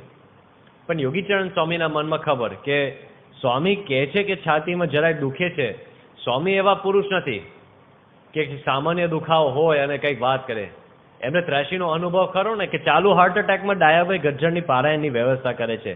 એટલે આટલી બધી પીડા થતી હોય છતાં ન બોલે એવા પુરુષ છે. અને હવે બોલે છે એટલે કાંઈક તકલીફ ભયંકર છે. એટલે સંતોએ વાત કરી કે સ્વામી આપણે લંડન જઈએ એના કરતાં આપણે સીધા અમેરિકા જઈએ. અને અમેરિકામાં સારા દવાખાના છે, હોસ્પિટલ, એમાં આપણે કંઈક જગ્યાએ તપાસ કરાવીએ. સ્વામી કીધું કે ભલે. સ્વામી અમેરિકા પધાર્યા તે પહેલાં 3-4 જગ્યાએ તપાસ કરાવી. હ્યુસ્ટનમાં, મેયો ક્લિનિકમાં, જોન્સ હોપકિન્સમાં, ક્લિવલેન્ડ ક્લિનિકમાં અને ન્યૂયોર્કમાં. છેવટે બાપાની ઈચ્છાથી ન્યૂયોર્ક ઉપર કળશ ઢોળ્યો અને લેનિક્સ હિલ હોસ્પિટલમાં સ્વામીની પધરામણી થઈ. ત્યાં ડૉક્ટર સુબ્રમણ્યમ અને બીજા ડૉક્ટરે તપાસ કરી. ડૉક્ટરે કીધું કે સ્વામી તમે જ્વાળામુખી ઉપર બેઠા છો. લે, અમદાવાદના ડૉક્ટર, મુંબઈના ડૉક્ટર શું કહેતા કે ચિંતા કરવા જેવી નહીં. અને ડૉક્ટરે તો ત્યાં જોઈને તપાસ કરી ખબર પડી કે જ્વાળામુખી ઉપર બેઠા છો. સ્વામી આજે ને આજે ઓપરેશન કરવું પડશે. સ્વામી કહ્યું કે કાંઈ વાંધો નહીં, કરી નાખીએ. કેટલી સહજતાથી આપણા સભા પૂરી થાય અને કોઈ આપણે ઘરે જતા હોય, પત્ની તમને કહે કે આપણે આઈસ્ક્રીમ ખાઈને ઘરે જઈએ, કે હા ચલો આપણે આઈસ્ક્રીમ ખાઈને ઘરે જતા. કેટલી સહજતાથી તમે બોલી શકો. એમ બાપા આજે ને આજે બાયપાસ ઓપરેશન કરવું પડશે, કરીએ? હા કાંઈ વાંધો નહીં, કરી નાખીએ. તો બીજો એક ધોળિયો ભાઈ હતા, એમનો ક્રમમાં આગળ નંબર હતો. એમને વિનંતી કરી, એમને પાછળ નંબર લઈ લીધો. અને સ્વામીને લગભગ બપોરનો સમયે ઓપરેશનમાં જવાનું હતું. સ્વામી કીધું કે આપણે 3 વાગે પછી જઈશું. એટલે બધા સંતો હરિભક્તોનો વિચાર આવ્યો કે સ્વામી કેમ? ડૉક્ટર કહે છે કે જ્વાળામુખી ઉપર બેઠા છો અને એને તો આવા પ્રકારના ફેરફાર કરી નાખ્યા છે. જે આગળ હતા એને તો પાછળ લઈ લીધા છે. હવે આપણે શું કામ? સ્વામી કીધું કે આપણે પાછી કરીશું. અને પછી સ્વામીએ 3 કલાક સુધી હરિચૈત્રામૃત સાગરની કથા સાંભળી. હવે ડૉક્ટરના મનમાં એવું હતું કે પ્રમુખ સ્વામી મહારાજ બહુ મોટા ધર્મ ગુરુ છે, વડા છે, નેતા છે. એટલે હવે એને તો 2-3 કલાક જોઈએ ને કે કદાચ ઓપરેશનમાં મને કંઈ થાય તો એના ભાવિ વારસદારને જણાવે ને કે આપણે આટલી જમીન છે, આટલા ખાતા છે. અને જ્યારે રૂમમાં ગયા અને જોયું તો સ્વામી તો પલંગમાં બેઠા બેઠા મારા ફેરવતા હતા. આ બાજુ નીચે વિવેક સાગર સ્વામી અને બીજા સંતો તો હરિચૈત્રામૃત સાગરનો પાઠ કરતા. ડૉક્ટર પૂછે કે આ શું ચાલે છે? યોગીચરણ સ્વામી અમારા રિચ્યુઅલ્સ છે. હવે કેવી રીતે સમજાવો કે સ્વામીને કથા સાંભળવી છે કે અમારા રિચ્યુઅલ્સ કંઈક ચાલે છે, આ ચાલશે તો જ ઓપરેશન થશે. 3 વાગે ઠાકોરજીને જગાડ્યા ત્યારે સ્વામી કીધું કે હવે બસ ઠાકોરજીને પાણી પાઓ અને ઠાકોરજીને આગળ સાથે લઈ જવા છે. ત્યારે સંતો હરિભક્તોને ખબર પડી કે સ્વામી રાહ જોતા હતા ઠાકોરજી માટે. ઠાકોરજીની મૂર્તિ છે ને એ ચલ મૂર્તિ છે. ચલ મૂર્તિ હોય ને એક જ નિયમ, ભક્તાધીન ભગવાન. તમે બપોરે જાગો એટલે ભગવાન બપોરે જાગે તમારી સાથે. તમે રાત્રે વહેલા સૂઈ જાઓ તો એ વહેલા સૂઈ જાય. તમે મોડા જમો તો મોડા જમે. તમારો જે સ્કેડ્યુલ હોય યથા દેહે તથા દેવે. સ્વામીને એવું નહીં. ઠાકોરજીની મર્યાદા સંપૂર્ણ સાચો. આપણે એમના સ્કેડ્યુલમાં સેટ થઈએ, એ આપણા સ્કેડ્યુલમાં સેટ થાય. એમાં શું ઈષ્ટ ભક્તિ? ઠાકોરજી માટે રાહ જોઈ. ઓપરેશન આખી વિધિ પૂરી થઈ, બહાર આવ્યા. સ્વામી આરામ કરતા હતા. પછી એક દિવસ ડૉક્ટરને ત્યાં જવાનું થયું. ડૉક્ટરે બધી ફરી તપાસ કરી, કીધું કે સારવાર બધી સારી થઈ ગઈ છે અને રિકવરી પણ સરસ થાય છે. હવે મારી આલી સલાહ છે કે હવે તમે જાજુ વિચરણ ના કરતા. અને વિચરણ જો કરવું હોય તો મહિના સુધી એક મોટા શહેરમાં રહેવું. મોટા શહેરમાં કયા? ભારતમાં અમદાવાદ, વડોદરા, રાજકોટ, સુરત. કારણ કે અમે નજીકમાં કંઈક હોસ્પિટલ સારા છે. અને ગામડા તો જવું જ નહીં. અને હરિભક્તોની મુલાકાત આપણે સદંતર બંધ કરી નાખીએ. વિદેશ જવું હોય તો તમે ન્યૂયોર્ક ને શિકાગો ને LA ને હ્યુસ્ટન જેવા મોટા શહેરોમાં તમે રહી શકો. પણ ખાસ કરીને મહિના સુધી બધા એક સ્થાનમાં રહેજો. આથી મારી સલાહ છે. બાપા કીધું કે હા બરાબર છે તમારી બધી વાત. ગાડીમાં બેઠા. સ્વામી આગળ અને પાછળ અક્ષરવત્સલ સ્વામી. અને ચાલુ ગાડીમાં બાપાએ અક્ષરવત્સલ સ્વામીને વાત કરી કે ડૉક્ટરે છેલ્લી વાત કરી તમે સાંભળી કે હા, તમે લખી નાખી કે હા. બાપાએ કહ્યું કે તો આપણે સભામાં જઈશું અને હરિભક્તો હવે તમને પૂછશે કે ડૉક્ટરે શું વાત કરી, ત્યારે તમે શું કહેશો? અક્ષરવત્સલ સ્વામી કહ્યું કે હું કહીશ કે ડૉક્ટરે આ પ્રમાણે બધી સલાહો આપી છે કે મહિના સુધી એક મોટા મોટા શહેરમાં રહેવું, મુલાકાતો બંધ કરવી ને પધરામણી અને બધું બંધ કરી નાખો. બાકી બરાબર, હવે તું મારી વાત સાંભળ. તારે તો એમ વાત કરવાની કે ડૉક્ટરે તો એવું કીધું છે કે પૂર્વે જેવું વિચરણ તમે કરતા હતા ને એવું વિચરણ તમે કરી શકો. અક્ષરવત્સલ સ્વામી વિચારમાં પડી ગયા, હવે કરવું શું? ધર્મ સંકટ આવી ગઈ. એક બાજુ સત્પુરુષનું વચન, એમની આજ્ઞા, અને એક બાજુ તો જે ડૉક્ટરે વાત કરી. અને ગાડીમાંથી ઉતર્યા સભા સ્થળે અને બધા હરિભક્તો સંતો અક્ષરવત્સલ સ્વામી પાસે ગયા. બાપાને ખબર પડી કે જો આમનો એકાંતનો વાસ મળી જશે ને તો બોલી નાખશે. એટલે અક્ષરવત્સલ સ્વામીનો હાથ લઈને સ્વામી કીધું કે સભામાં બધી વાત થશે, ચલો બધા સભામાં. એટલે બધાને સભામાં લઈ ગયા અને બાપા સભામાં બેઠા અને પછી સ્વામી કહ્યું અક્ષરવત્સલ સ્વામી હવે જાહેરાત કરશે. અને અક્ષરવત્સલ સ્વામીએ પોતે નિરૂપણ કર્યું. તે વખતે હું જાહેરાત કરતો જો અને સ્વામી એક દ્રષ્ટિએ મારી સામું જોયા કરે, મને લાગ્યું કે એક શબ્દો આગો પાછો થશે, મને ઊભા બારી નાખશે. જાહેરાત શું કરવી પડે, એમને કહી દીધું કે સ્વામી માટે તો ડૉક્ટરે એવું કીધું, સામેથી આવું કંઈક જૂઠું બોલાવડાવીને આપણા હિત માટે બધું કરે છે. અને વિચરણ ચાલુ ને ચાલુ રહ્યું. જેવું પૂર્વે વિચરણ એવું ને એવું હારમારીમાં વિચરણ, ગામડાઓમાં વિચરણ, શહેરોમાં વિચરણ, મુલાકાત, પધરામણી, જે બોલીએ એ બધું. એકવાર સ્વામીને મુંબઈ જવાનું હતું. મુંબઈ જતા પહેલા સ્વામીએ કોઠારી બાપા ઉપર પત્ર મોકલ્યો અને સ્વામીએ કોઠારી બાપાને પત્ર મોકલ્યો કે હું મુંબઈ આવું છું. છેલ્લા 2 વાર હું મુંબઈ આવ્યો તો આપણા થાને વિસ્તારમાં કાર્યક્રમ ગોઠવાયેલો હતો, બંને વાર આપણે કેન્સલ કરવો પડ્યો છે. તો આ વખતે એ વિસ્તારના હરિભક્તોને લાભ મળે એવું અવશ્ય તમે આયોજન કરજો. અને હું આ તારીખે પધારવાનો છું ને આ તારીખે વિદાય છે, એ આ દિવસોમાં તમે બધું ગોઠવી દેજો. બાપા ડૉક્ટર સ્વામીની સાથે ત્યાં મુંબઈ પધાર્યા અને બાપા, ડૉક્ટર સ્વામી અને કોઠારી બાપા 3 જણે એકવાર મિટિંગમાં બેઠા હતા અને એમાં એક હરિભક્ત આવ્યા. એ હરિભક્તે સ્વામીને વાત કરી કે સ્વામી, મારા ભત્રીજાનું લગ્ન થાય છે ત્યાં અને તમારા પધારવાનું છે. સ્વામી કીધું કે અમે આવીશું. ક્યારે છે? કે સ્વામી પરમ દિવસે. સ્વામી કીધું કે ક્યાં છે? કે ચરોતરમાં. સ્વામી કીધું કે અત્યારે અમારા મુંબઈનો કાર્યક્રમ છે ભાઈ, અને અમારે તો કેટલા દિવસ રોકાવાનું છે, અને અમારો તો થાનાનો કાર્યક્રમ 2 વાર તો ઠેલાયો છે, આ 3જી વાર એના માટે જ ખાસ આયોજન બધું કરીએ છીએ. એટલે હવે તમે તમારા ભત્રીજાને મારા તરફથી જે સોણાઈ કહેજો. અને ક્યાં તમારો દીકરો છે? તો ભત્રીજો છે. એટલે તમે રાજી રહેજો. પેલા હરિભક્ત કે સ્વામી, અમે યોગી બાપાના વખતના સત્સંગી અને અમે લંડનથી આવીએ છીએ. મેં તો મારો દીકરો સાધુ થવા માટે આપ્યો છે અને હું ધર્માદો કાઢું છું. યોગી બાપાએ મારા બધા પ્રસંગો સાચવ્યા છે. જો તમે મારો પ્રસંગ ન સાચવો તો તમે ગુરુ શા કામના? અને ડૉક્ટર સ્વામી અને કોઠારી બાપા જેવા શાંત મૂર્તિઓ એકદમ ઉગ્ર થવા માંડ્યા. બાપાએ કોઠારી બાપાનો હાથ પકડ્યો. બાપા કહ્યું અમે આવીશું. બીજે દિવસે નડિયાદ ગયા, 3જે દિવસે પાછા મુંબઈ આવ્યા. કેવું કહેવાય? હવે એક હરિભક્ત કે હું લંડનથી આવ્યો, એના બાપનું હતું, એને પૂછીને કામ કરે છે. પ્રિન્સ શાહ ઓળખતા નહીં હોય. મેં મારો છોકરો સાધુ થવા માટે આપ્યો, નો ડાઉટ મોટી સેવા છે. પણ તમને ધારો કે ઓક્સફર્ડ કે હાર્વર્ડ યુનિવર્સિટી આવે અને તમને કહે કે તમારો છોકરો સારો છે, અમે તમારો છોકરોને સ્વીકારીશું, ભણાવીશું, એનું ઘડતર કરીશું, એનું જોબ પ્લેસમેન્ટ કરીશું, આખી જિંદગી એનો ખાવા પીવાનો, દવા, બધો ખર્ચ અમે માથે લઈ લઈશું. તમારા આજથી એમનો મૃત્યુ પર્યંત તમારા સંતાનની કોઈ ચિંતા કરવા જેવી નથી. તો તમે હાર્વર્ડ ઉપર ઉપકાર કર્યો કે હાર્વર્ડે તમારી ઉપર ઉપકાર કર્યો?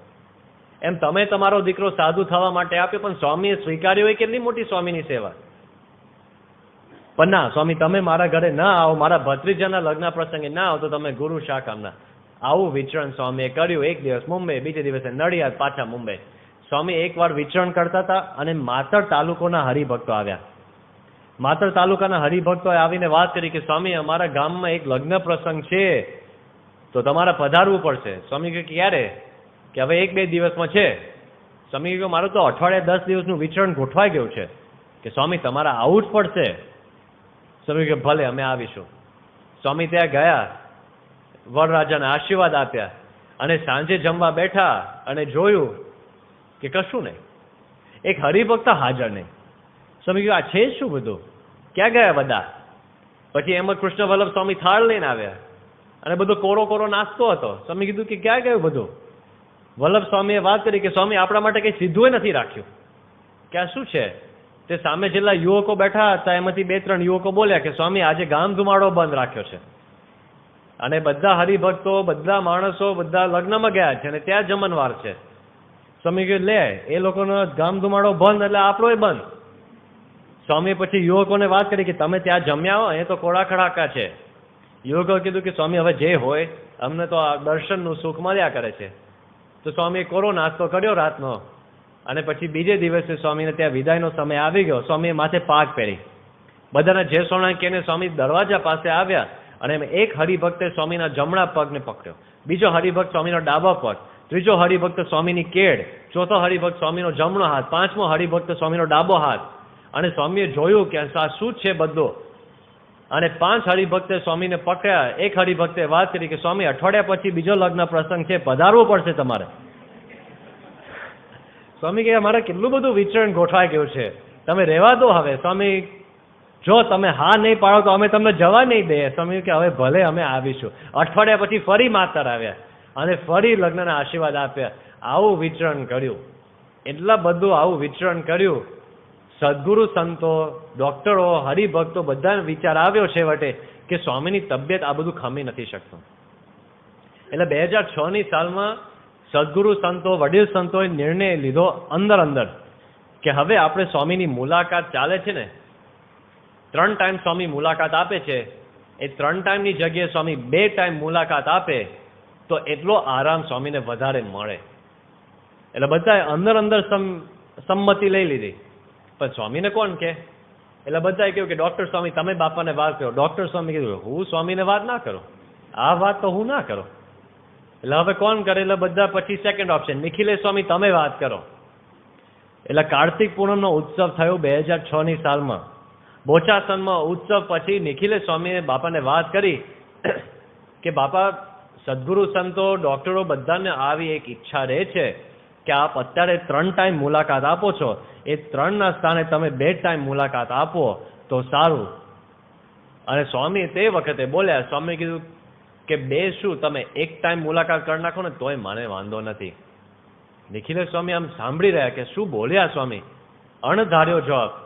ત્યારે સ્વામી બોલ્યા, સ્વામીએ કહ્યું કે મેં બધા હરિભક્તોને રાજી કરી નાખ્યા છે, બધા હરિભક્તોના ઘરે પધરામણી કરી નાખી છે, મેં બધા હરિભક્તોને રાજી કરી નાખ્યા છે. આ પ્રતીતિનું વાક્ય છે. સ્વામીએ બધા હરિભક્તોને રાજી કરી નાખ્યા છે. સ્વામીએ સામેથી કહી દીધું કે 2ની જગ્યાએ તમે 1 કરશો તો વાંધો નહીં. બધાને હતું કે હાશ હવે સ્વામીને આરામ થશે.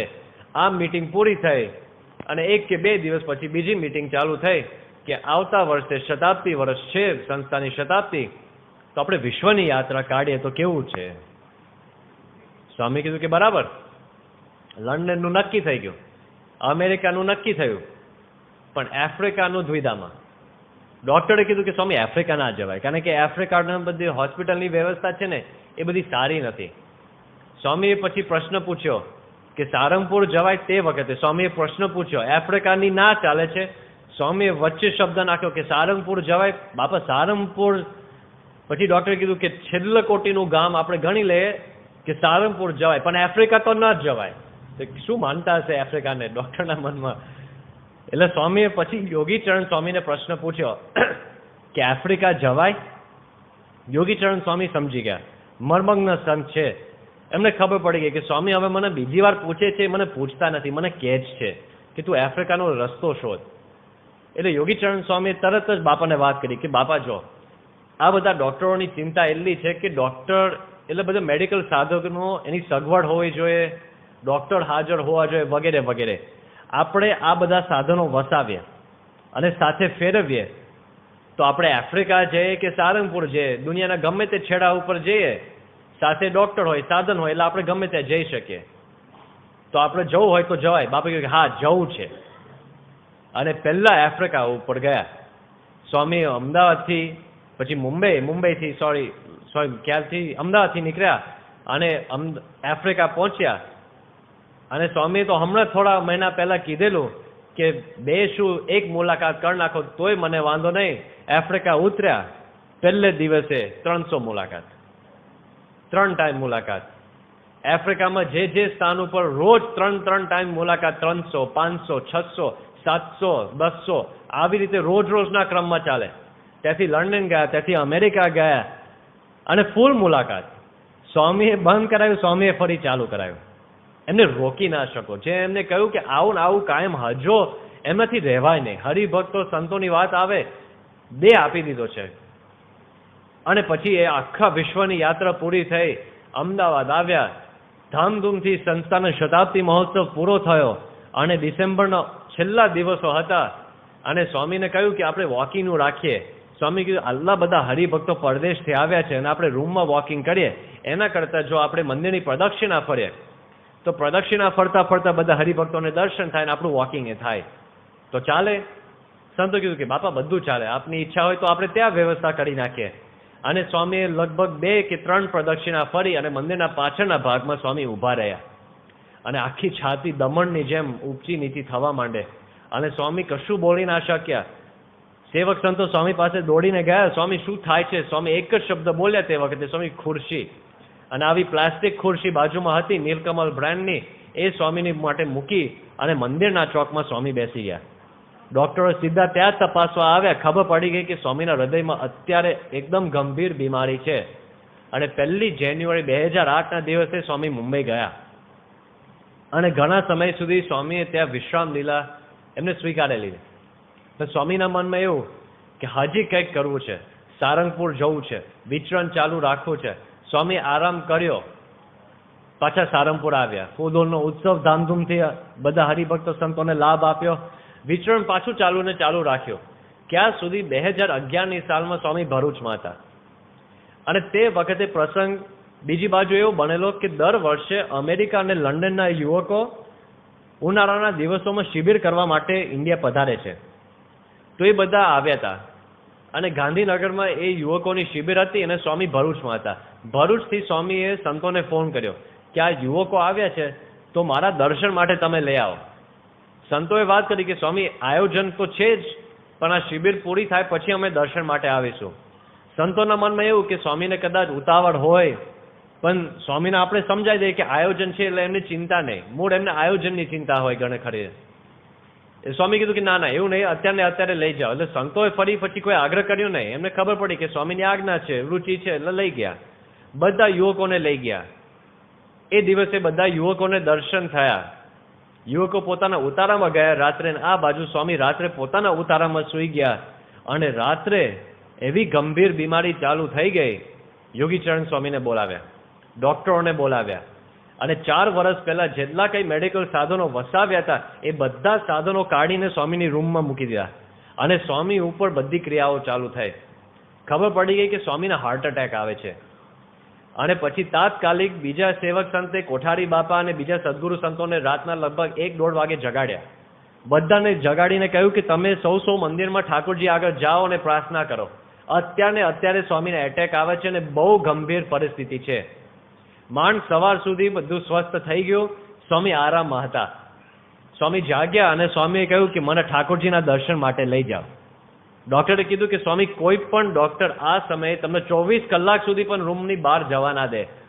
સ્વામી કે મને ઠાકોરજીના દર્શન માટે જવું જ છે. પછી ડોક્ટરે કીધું કે સ્વામી આપણે એવું કરીએ, મંદિર છે એ ઠાકોરજીના ફોટા પાડીશું અને તમને અહીં દેખાડીશું. બાપા કીધું કે મંદિર બાજુમાં હોય, તમને આવા વિચારો ક્યાંથી આવે, આપણે ત્યાં જઈએ. અને પછી સ્વામીને ત્યાં લઈ ગયા. જેમ શ્રીજી મહારાજે કારણીના 10મા વચનામૃતમાં વાત કરી છે કે નદીને સમુદ્રને મળવાનો કેટલો બધો ઈશક છે કે વચ્ચે પર્વત આવતો હોય ને તો એ પર્વતને તોડીને સમુદ્ર ભેગો થઈ જાય છે.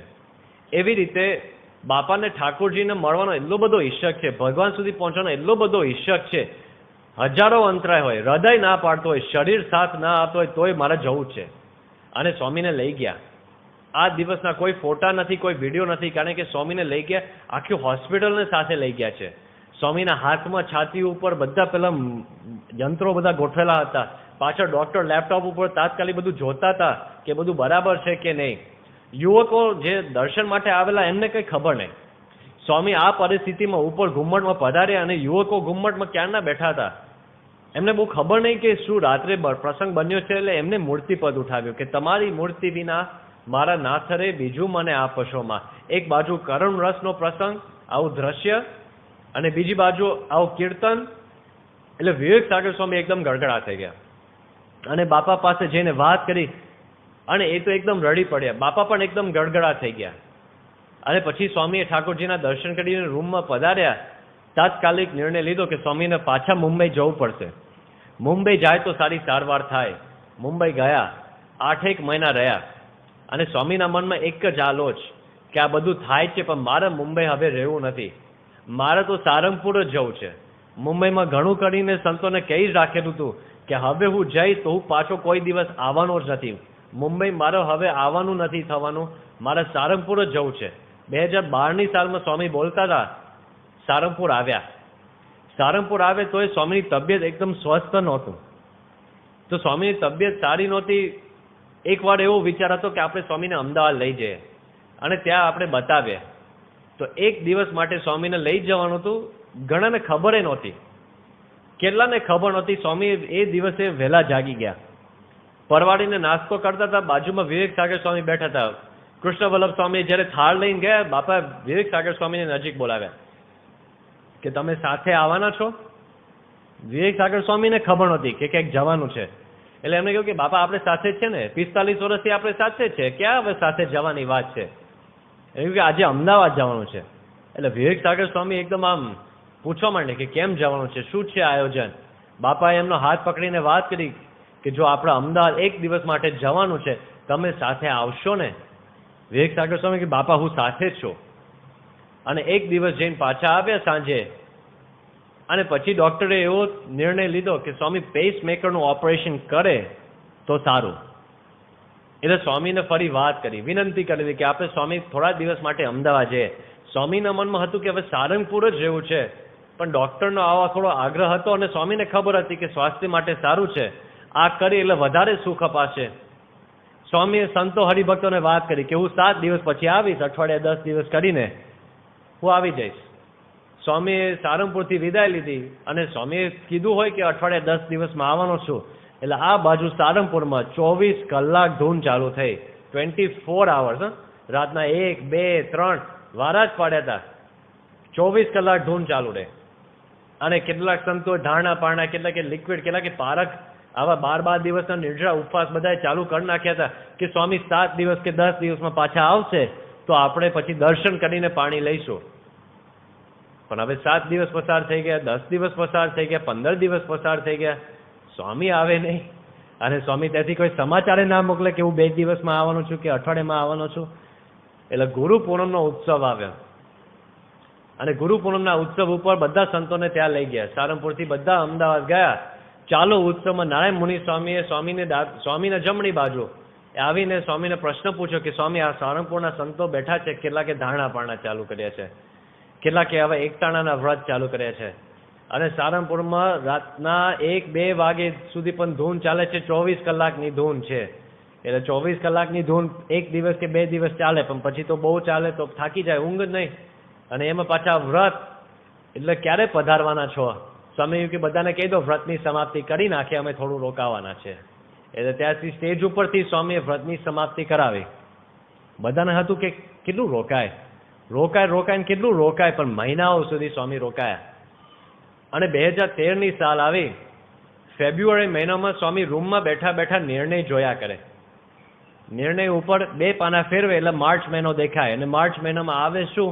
ફૂલદોલનો ઉત્સવ. અને એકલા હોય ત્યારે જોયે કે માર્ચમાં ફૂલદોલ કયા તારીખે આવે છે. અને જે ક્ષણે કોઈક રૂમમાં આવે એટલે સ્વામી 2 પાના આગળ ફેરવી નાખે કે એપ્રિલ કે મે મહિના સામું જોવે છે, કે બીજા તિથિ કે મુહૂર્ત જોવે છે. આવી રીતે સ્વામી આમ રમત કરતા જાય કે જાણે કંઈક મને જોતા નથી. બધાને ખબર જ હતી કે સ્વામીના મનમાં શું ચાલે છે. એટલે પછી સ્વામી એકવાર અચાનક માર્ચ મહિનાની શરૂઆતમાં વાત કરી કે તમે સારંગપુરથી નારાયણ મુનિ સ્વામીને જ્ઞાનેશ્વર સ્વામીને બોલાવો. હવે આ 2 સંતોને બોલાવવાનો હેતુ બધાને ખબર જ હતી, પણ કોણ કે? એટલે પછી 2 સંતોને બોલાવ્યા અને એ 2 સંતો સ્વામીને મળવા ગયા તે પહેલા ડોક્ટરે વાત કરી. ડોક્ટરે કહ્યું કે જો સ્વામીની તબિયત માટે અમદાવાદમાં રહેવું એ વધારે હિતાવહ છે, કારણ કે બાજુમાં હોસ્પિટલ છે અને ડૉક્ટર તેજસભાઈ જેવા વિખ્યાત કાર્ડિયોલોજિસ્ટ અહીં છે. કોઈ પણ સારવાર કરવી હોય તો બધા સાધનો અહીં છે. સારંગપુર ગામડું છે, સારંગપુર બાપાનું પ્રિય સ્થાન છે એ પણ અમે જાણીએ છીએ, પણ એક બાજુ સ્વામીની રુચિ છે અને એક બાજુ આપણી સેવક તરીકેની ફરજ છે. એટલે અમને એવું લાગે છે કે તમે સ્વામીને એવી રીતે જો વાત ફેરવીને કરી શકતા હો કે સ્વામીને ફૂલદોલ ઉપર આવવાની જરૂર નથી તો સારું. મુનિ સ્વામી જાણેશ્વર સ્વામી કે ભલે. એટલે અંદર ગયા અને બાપાએ આખા બધા પ્રવચન કે ઉપદેશની જગ્યાએ પ્રશ્ન જ પૂછવા માંડ્યા. સ્વામીએ પ્રશ્ન પૂછવાની શરૂઆત કરી દીક્ષા મહોત્સવની. આમ ધીમે ધીમે વાત કરે ને. સ્વામી કે આપણે સારંગપુરમાં દીક્ષા મહોત્સવ આવે છે મહિના પછી, એની બધી તૈયારી થઈ ગઈ? સ્વામી સંતો કીધું કે હા સ્વામી થઈ ગઈ. કે એનો ઉતારાની વ્યવસ્થા થઈ ગઈ? કે હા સ્વામી બધી ઉતારાની વ્યવસ્થા થઈ ગઈ છે. પછી સ્વામી કહ્યું કે હમણાં તો ફૂલદોલ ઉત્સવ આવે છે, ખબર છે ને? કે હા સ્વામી ખબર છે. સ્વામી કે ફૂલદોલ ઉત્સવ તો શાસ્ત્રીજી મહારાજના વખતથી ત્યાં સારંગપુરમાં ઉજવાય છે, ખબર છે ને? કે હા સ્વામી શાસ્ત્રી મહારાજના વખતથી ધામધૂમથી ઉત્સવ થાય છે. સ્વામી કે બધા દેશ વિદેશથી હરિભક્તો આવવાના છે ને હજારોની સંખ્યામાં આવશે, એટલે એને ઉતારાની વ્યવસ્થા થઈ ગઈ? કે હા સ્વામી ઉતારાની વ્યવસ્થા થઈ ગઈ. સ્વામીએ પૂછ્યું કે એની જમવાની વ્યવસ્થા થઈ ગઈ? કે હા સ્વામી ફૂડ પેકેટ ખીચડી બધી વ્યવસ્થા થઈ ગઈ છે. સ્વામી કે જોજો હા હજારો હરિભક્તો આવશે અને આપણે તો પરંપરામાં શાસ્ત્રીમાના વખતથી સારંગપુરથી જ આ ઉત્સવ ઉજવાય છે, એટલે ધામધૂમથી ઉત્સવ થવો જોઈએ. એટલે સંતો તે વખતે બોલી ગયા કે હા બાપા ધામધૂમથી સારંગપુરમાં ઉત્સવ થશે અને સદગુરુ સંતોના હાથે બધા હરિભક્તો રંગાઈ જશે, એટલે ધામધૂમથી ઉત્સવ પૂરો થઈ જશે. આટલું બોલ્યા સદગુરુ સંતોના હાથે, એટલે સ્વામી તરત જ પકડી ગયા, આ લોકો મને રમાડે છે. એટલે સ્વામી પાસે એક બ્રહ્માસ્ત્ર છે જે કેવળ એમની પાસે છે, કોઈની પાસે નથી. જે કાલિદાસે લખ્યું છે એમના ગ્રંથોમાં કે સ્વાધીન કુશલાહ સિદ્ધિમંતઃ, સિદ્ધ પુરુષો હોય એમનું સ્વાસ્થ્ય એમના હાથમાં છે. બે સંતો આ વાત કરી.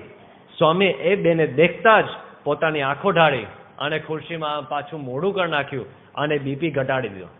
અને પછી બધા સાયરનો વાગતા જાય, ડોક્ટરો બહારથી અંદર દોડતા આવે કે તમે શું વાત કરી? અરે તમે જે વાત કરવાની કીધી એ જ વાત કરી. તાત્કાલિક સ્વામીને ખુરશીમાંથી પલંગમાં સુવડાવ્યા, બધા ઉપચારો કરે. સ્વામી માંડ થોડાક સ્વસ્થ થયા. બધાને થયું કે જો સ્વામીને સારંગપુર જવું છે, ના પાડવા જેવું નથી.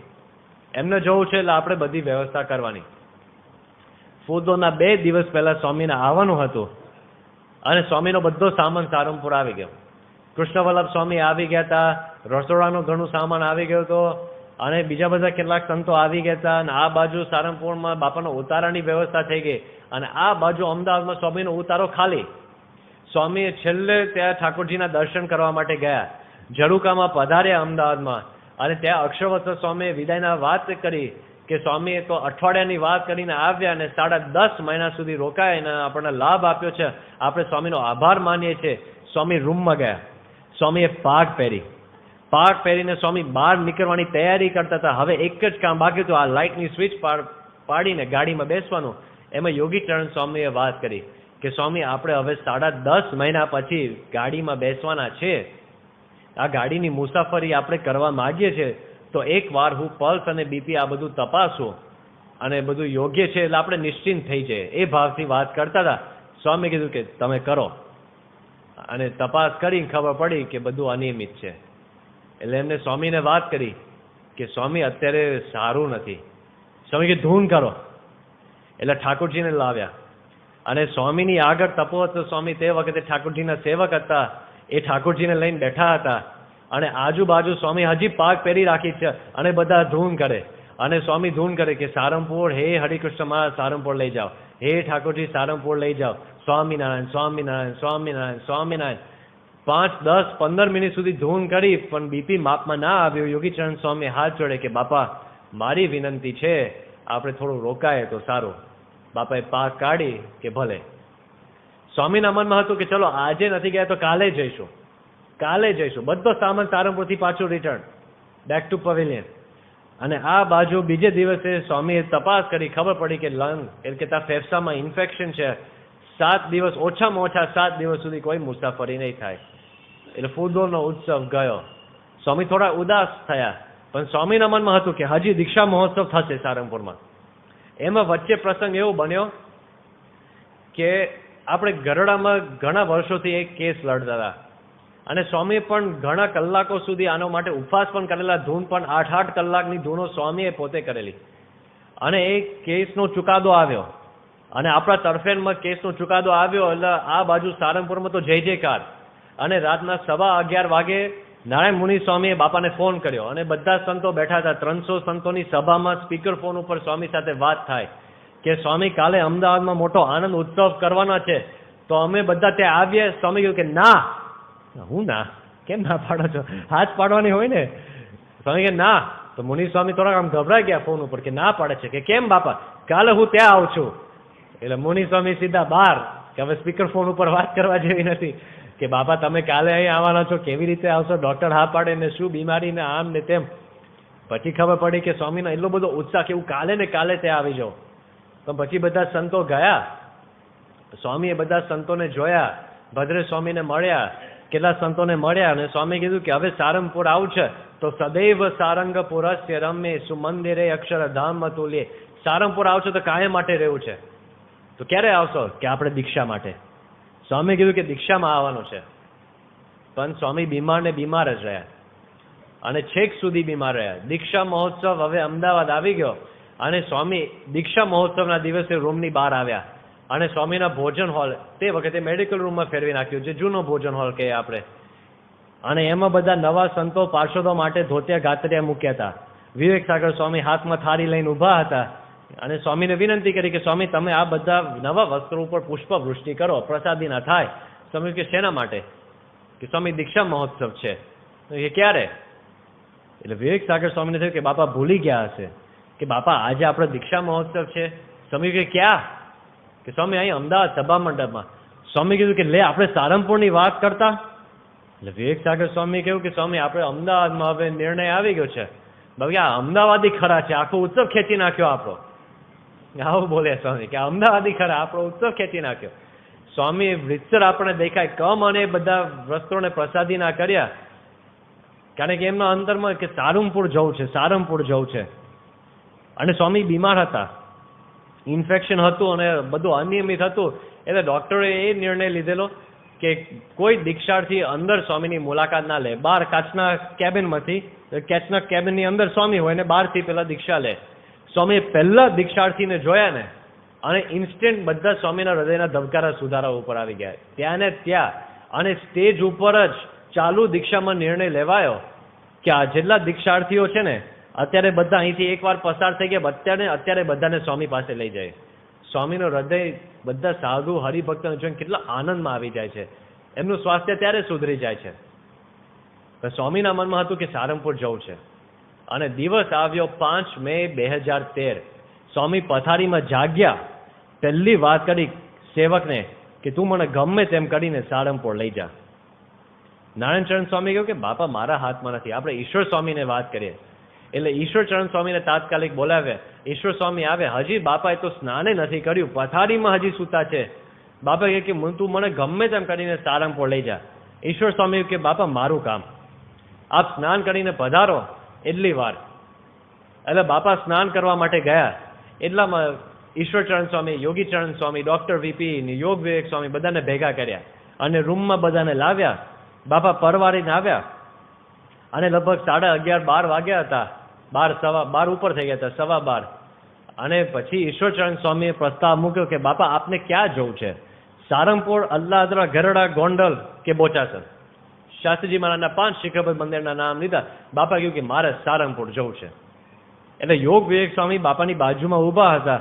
એમને કહ્યું કે બાપા બરાબર છે, આપણે સારંગપુર જવું છે, એમાં કોઈ ના નથી, પણ આજે ને આજે જો એવી ઉતાવળ કરવાની પણ જરૂર નથી. એ તો ડૉક્ટરની દ્રષ્ટિએ બોલતા હતા, એમની હિતની ભાવના જ હોય. એ એવું માનતા હતા કે આપણે થોડો પછી જઈએ, બધું સારું થઈ જાય પછી જઈએ. એટલે એમને કહ્યું કે સ્વામી આપણે 3 દિવસ, 5 કે 7 દિવસ પછી જઈએ ને તો વધારે સારું. તો શું આપણને થોડો આરામ થઈ જાય અને સારંગપુરમાં એટલો સમય મળે ને તૈયારી કરવા માટે. તો સ્વામી આ વાત સાંભળી, સ્વામી કશું બોલ્યા નહીં પણ થોડા ઉદાસ થઈ ગયા. અને એ જોઈને ઈશ્વર સ્વામી તરત બોલ્યા કે સ્વામી એ પણ વાત છે કે જો આજે ને આજે જવું હોય તો આજે ને આજે જવાય. સ્વામી કે હા આજે ને આજે જવું છે. એટલે યોગ વિવેક સ્વામી ફરી બોલ્યા કે બાપા જો આજે ને આજે જો એવી કોઈ ઉતાવળ કરવાની જરૂર નથી, આપણે 3 દિવસ પછી જઈએ તોય જવાય એમ છે. સ્વામી એમની સામું જોયું, સ્વામી કહ્યું કે લપ ચપ બંધ કર, નક્કી થઈ ગયું છે, આજે રાત્રે નીકળવાનું છે. યોગવીર સ્વામી કે બાપા શું બોલ્યા? લપ ચપ બંધ કર, આજે નીકળવાનું છે. અને ઈશ્વરચરણ સ્વામીએ સારંગપુર ફોન કર્યો કે આજે રાત્રે બાપા આવવાના છે. અને બધા સંતોને થયું કે હવે તમે અમારા હૃદય તંતુને કેટલા ખેંચશો, કારણ કે આવું છે, નથી આવવાના, ને બીમાર પડ્યા છે, ને દુખે ને આવવાના છે પછી નથી આવવાના, આવવાના છે અને નથી આવવાના. ઈશ્વર સ્વામી કહ્યું કે ના, આજે બાપા તો મક્કમ છે, ગમે તેમ કાઢીને આવી જ જવાના છે. અને બધા સંતો રાહ જોએ. સાંજના 6 વાગે સંતોને સમાચાર મળે કે સ્વામી ગાડીમાં બેઠા છે. પહેલો વિજય, સ્વામી ગાડીમાં બેઠા, હવે તો નીકળવાના તો છે જ. એટલે પછી રસ્તા ઉપર નીકળ્યા અને લગભગ 10.5 મહિના 11 મહિના પછી સ્વામી અમદાવાદથી નીકળ્યા અને સારંગપુર આવ્યા. લગભગ રાતના 9 વાગે સ્વામીનો ગાડીનો, આપણો મુખ્ય શાસ્ત્રીજી મહારાજનો પ્રસાદીનો દરવાજો, એમાં પ્રવેશ કર્યો. અને ગાડીની દ્રષ્ટિએ ગાડીએ ડાબી બાજુ તરફ વળી સ્મૃતિ મંદિર તરફ, અને હરિભક્તોએ ફટાકડા ફોડ્યા. સ્વામી ગાડીમાં ફટાકડા સાંભળ્યા. સ્વામી કે શું છે? એટલે નારાયણચરણ સ્વામી અને બીજા સંતોએ પાછળથી વાત કરી કે સ્વામી ફટાકડા ફોડે છે, આપનો સંકલ્પ પૂરો થયો. સ્વામી કહ્યું કે શું? પણ કે આપના સ્વાગત માટે આ બધા ફટાકડા ફોડે છે. સ્વામી કે લે, મારા માટે હોય, આ તો મારું ઘર છે. અને પછી સ્મૃતિ મંદિરે દર્શન કરીને ખુરશીમાં બેઠા મંદિર તરફ પધાર્યા અને મંદિર ઉપર ગયા, લિફ્ટ ઉપર, અને જ્યાં 2 પગથિયા ચડવાના હતા, રેમ્પ ઉપરથી જવાનું હતું. સ્વામી કહે નહીં નહીં નહીં. હવે શું નહીં? હવે કેમ નહીં? મંદિરના અણી ઉપર આવી કે ઠાકોરજીના દર્શન આમ ત્રાસી આંખે દેખાય, તો હવે સ્વામી કહે છે કે નહીં. સ્વામી આમ પોતાના ચરણ તરફ દ્રષ્ટિ કરી કે આ કાર્ડ. સ્વામીના પગ ઉપર રેક્ઝિનની મોજડી પહેરેલી હતી. સ્વામી કહ્યું આ કાઢો. હવે બીજા બધાને એટલો બધો આનંદ ને ઉત્સાહ હતો. હવે રેક્ઝિનની મોજડી તો બધા પહેરે છે, કાપડની કે રેક્ઝિનની મોજડી તો વડીલ સંતો પહેરી શકે, મોજા જેવા છે, ચામડીના હોય તો કાઢોના. પણ સ્વામીને ઠાકોરજીની એટલી બધી મર્યાદા, આ કાઢો. સ્વામી ચૂક્યા નહીં. એ મોજડી કઢાવી, ઠાકોરજીના દર્શન કર્યા. હરિકૃષ્ણ મહારાજના મધ્યખંડના દર્શન કરતા કરતા વિવેક સાગર સ્વામી મળ્યા. વિવેક સાગર સ્વામીના હાથમાં પોતાની પાગ હતી, અને વિવેક સાગર સ્વામીએ વાત કરી કે બાપા જબરજસ્ત થઈ ગયું ને, આપણું જબરું કામ થઈ ગયું, આપનો સંકલ્પ પૂરો થયો. અને બાપા પણ એકદમ આનંદમાં હતા. રૂમમાં ગયા અને રૂમમાં પોતાની પાગ ઉતારી બરાબર 1200 દિવસ સુધી, 5 મે 2013 થી માંડીને 17 ઓગસ્ટ 2016, 1200 ડેઝ સુધી સ્વામીએ સારંગપુરમાં લાભ આપ્યો.